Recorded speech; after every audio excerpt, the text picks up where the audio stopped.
Baiklah semuanya, apa yang harus kamu lakukan dulu? Sikat gigi. Kalau sikat gigi, dan pertama-tama dilakukan apa? Kita mau sikat gigi nih. Apa yang pertama kita lakukan? Memakai odol. Pintar sekali. Terus odolnya taruh di mana? Sikat gigi. Setelah itu baru kita gosok. Iya. Anak-anak sekalian, dalam kehidupan kita sehari-hari, ya, yang kita lakukan dari mulai kita bangun, setelah itu kita berdoa. Setelah kita berdoa habis kita makan pagi. Setelah itu kita ke kamar mandi. Nah, kamar mandi berarti langsung kita pertama kita gosok gigi, harus gosok gigi.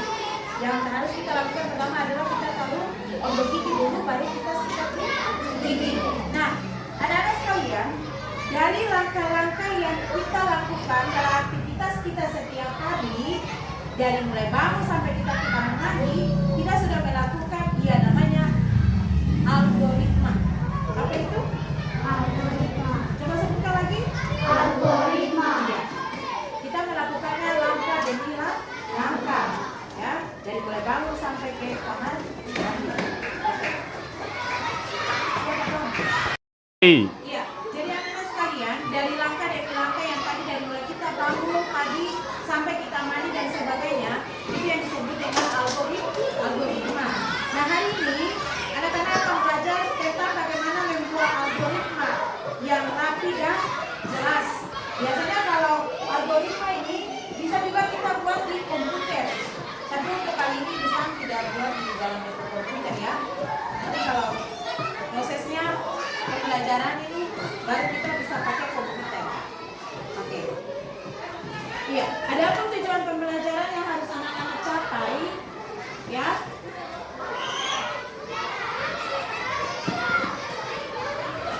Jadi hari ini bisa akan memberikan pelajaran tentang coding dan kecerdasan artifisial.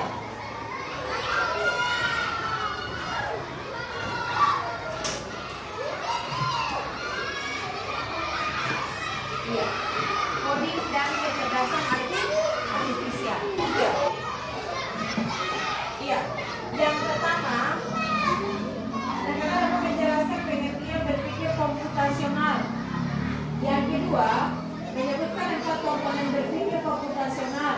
Nah, 4 komponen itu ada dekomposisi, ada pengenalan pola, ada abstraksi, dan algoritma. Dan yang ketiga, menjelaskan masalah sederhana dengan membuat algoritma langkah-langkah. Ya, jadi ada 3 tujuan pembelajaran yang harus anak-anak capai lewat mata pelajaran hari ini, yaitu tentang coding dan kecerdasan artifisial. Pasti anak-anak berpikir, coding itu apa ya? Betul atau tidak? Iya. Nah, saat ini Busan akan menjelaskan apa itu coding, ya. Nah, di sini materi tentang berpikir komputasional bukan berarti kita harus menjadi robot atau berpikir menggunakan kode-kode rumit. Apalagi sekarang kalau anak-anak lihat, handphone itu sangat merupakan hal yang paling penting dalam kehidupan kita sehari-hari, betul atau tidak? Iya. Tidak mungkin di antara anak-anak ada yang tidak punya HP toh. Iya. Nah, berpikir komputasional adalah suatu metode atau cara berpikir yang memecahkan masalah rumit secara metodis, efisien, dan logis. Mirip dengan cara seorang ilmuwan komputer membuat program. Nah, ini adalah keterampilan dasar yang berguna untuk semua orang, bukan untuk programmer.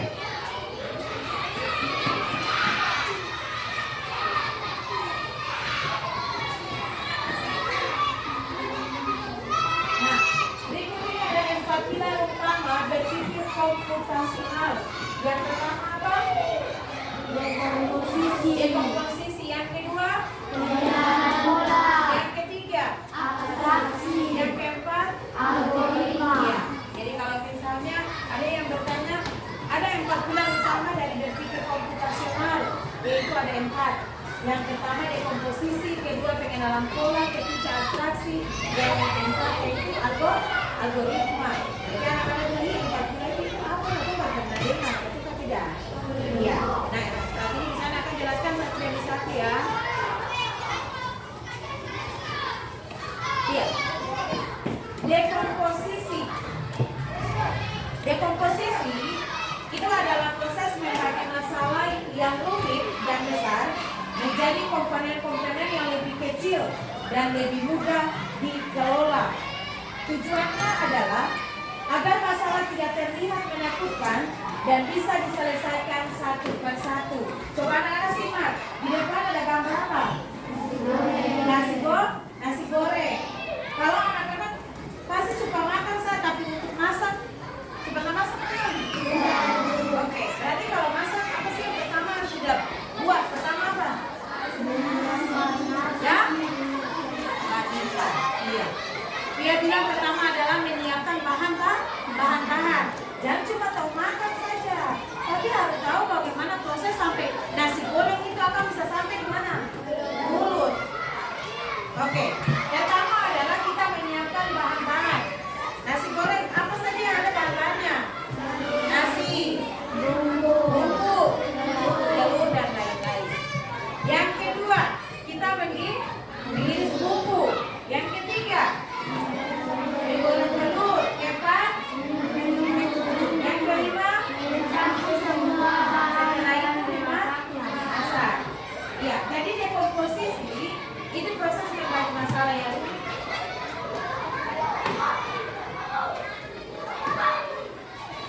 Ya, masalah yang rumit dan menjadi besar menjadi komponen-komponen yang lebih kecil dan lebih mudah dikelola.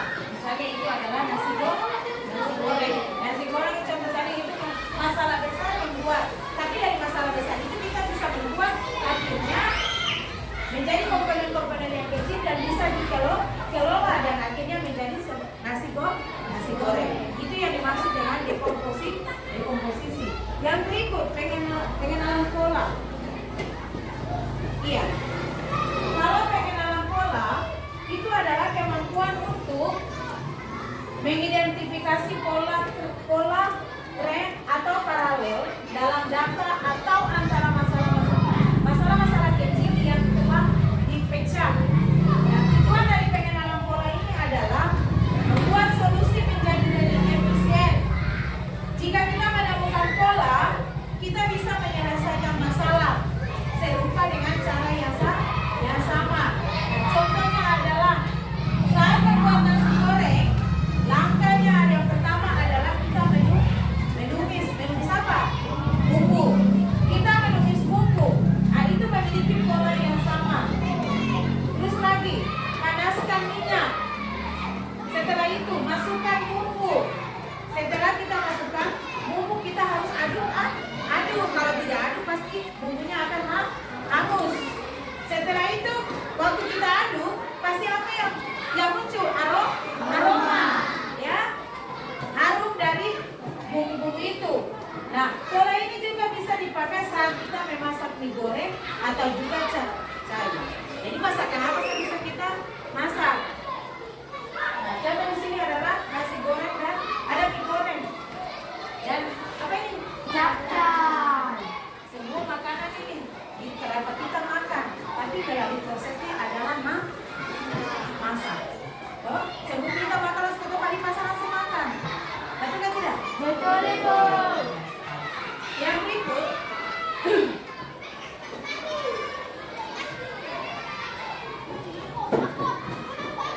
ya, yang berikut ini adalah abstraksi.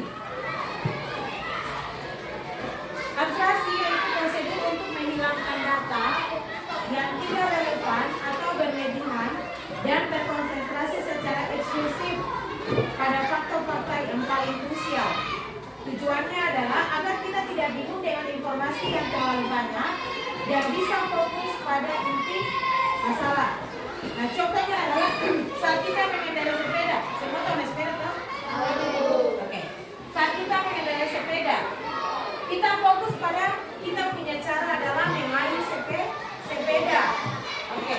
Terus lagi, jangan cuma fokus ke mengayuh sepeda, tapi tetap punya keseimbangan pada saat kita duduk di atas sepeda. Dan yang berikut adalah kita mengerem. Kalau misalnya bawa sepeda, duduk terus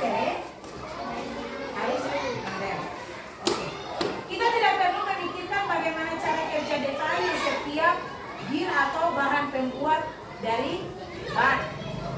Ya, jadi kata sepeda yang perlu kita lakukan adalah nomor satu, bagaimana kita mengayu. Kaki mulai terang, terus lagi kata untuk diaktifkan keseimbangan. Kalau kita punya keseimbangan, tidak kita bisa jatuh. Terus lagi kita punya cara untuk kita mengerem. Siapa yang suka naik sepeda? Tidak tahu sepeda? Tidak tahu? Oke. Ya, pasti yang sudah tahu sepeda dia akan tahu bagaimana dia punya cara-cara untuk mengendarai sepeda. Yang berikut, yang berikut ini adalah algoritma. Algoritma itu adalah serangkaian langkah-langkah atau aturan yang jelas dan berurutan untuk menyelesaikan suatu masalah. Algoritma adalah hasil akhir dari 3 pilar sebelumnya. 3 pilar yang tadi itu apa dan apa tuh? Dekomposisi, kedua pengenalan pola, dan yang ketiga adalah abstraksi. Jadi algoritma ini adalah akhir dari 3 pilar yang tadi pertama itu. Nah, ciri-ciri dari algoritma yang baik yaitu pertama, urutannya jelas. Yang kedua, tidak ambigu. Ambigu itu apa? Tidak memiliki arti yang ganda. Dan yang ketiga adalah pasti berhenti setelah masalah selesai.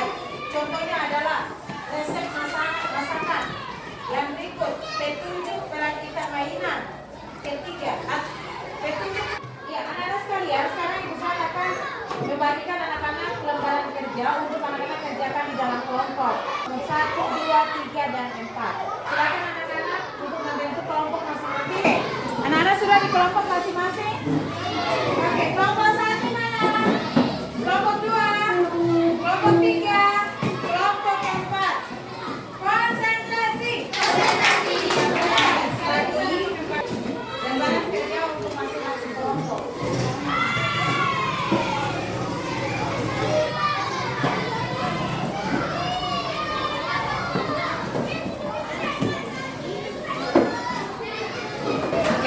Kelompok 1, ketua kelompok Kirby.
Algoritma.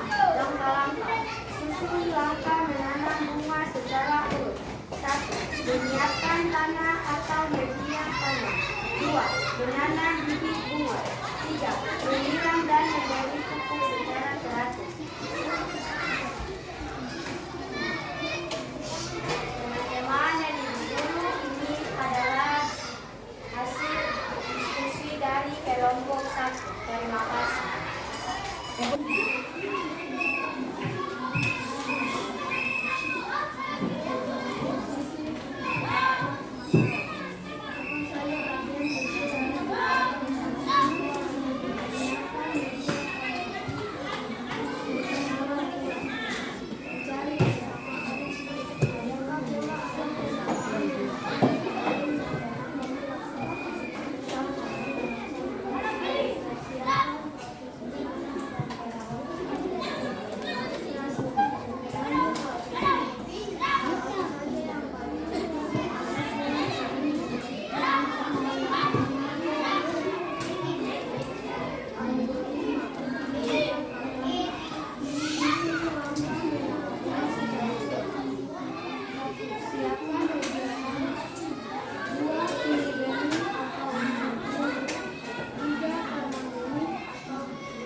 Diberikan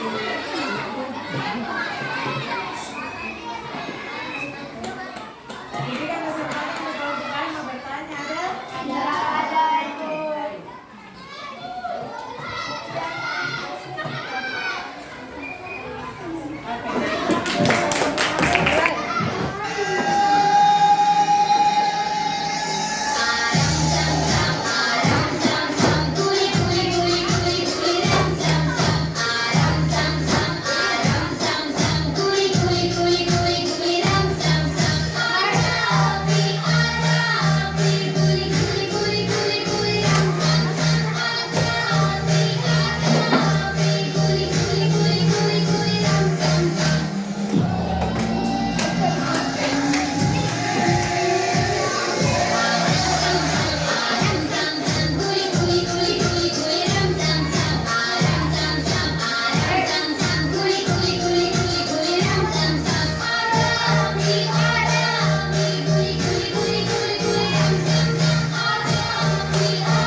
Oke, tepuk tangan. Saya pikir komputasional ini ada 4 pilar yang harus anak-anak ketahui ya. Seperti tadi anak-anak sudah menjelaskan bahwa dekomposisi itu bagaimana, terus abstraksi, pengenalan pola, dan juga algoritma. Iya. Nah, anak-anak sekalian, koordinat kecerdasan artifisial itu berawal dari bagaimana kita berpikir. Kalau kita bisa melatih berpikir komputasional dengan baik, maka kita dapat menyelesaikan masalah apapun yang kita hadapi. Seperti yang tadi anak-anak mulai tadi bilang bahwa dekomposisi itu pertama kita harus mencari masalah dulu, menyelesaikan masalah. Setelah itu sampai di algoritmanya kita bisa menyusun dia punya langkah-langkah untuk menyelesaikan masalah. Oke. Nah, jadi kita bisa menyelesaikan masalah apapun, baik itu di komputer. Jadi berpikir komputasional itu tidak lain dari kita bekerja memakai komputer. Tunggu Patroli sampai dulu. Amin. Oke anak-anak sekalian, jadi berpikir komputasional itu adalah keterampilan untuk bagaimana kita menyelesaikan masalah dalam kehidupan kita sehari-hari. Tidak hanya di dunia teknologi. Nah, sebagai siswa, kamu harus menggunakan dalam aktivitas sehari-hari. Misalnya yang tadi kalian lihat tuh, kita bisa memasak mie, terus lagi kita menyikat gigi, terus lagi kita bisa bermain permainan game. Nah, sebenarnya itu semua adalah bentuk dari algoritma. Nah, hal yang bisa membantu kita adalah bahwa belajar coding dan AI bukan hal yang jauh, tetapi dekat juga dengan kehidupan kita masing-masing. Nah, berpikir komputasional itu adalah bagaimana kita memproses data, kita mengikuti algoritma, dan juga kita bisa menghasilkan keputusan. Nah, harapannya adalah bahwa semoga dengan kita belajar coding, kita mampu memahami keterampilan dan berpikir komputasional dan AI untuk bermanfaat untuk kita punya masa depan. Iya. Jadi dengan belajar AI hari ini, semoga anak-anak bisa lagi belajar untuk bagaimana kita berawal dari cara kita berpikir, terus lagi kita melatih kita punya berpikir komputasional dengan baik, untuk dapat menyelesaikan masalah-masalah yang dapat kita hadapi dalam kehidupan sehari-hari. Iya, mungkin itu saja kesimpulan dari materi yang Ibu Sang sampaikan untuk anak-anak, juga dengan hasil-hasil kerja kelompok dari anak kelompok masing-masing. Oke. Kita berdua. Sampai di sini ada. Dapat sudah. Cepat-cepat saja lagi. Iya. Sudah. Cepat-cepat. Ibu Sang.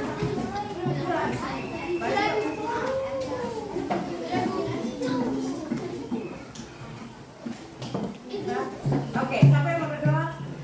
Angel.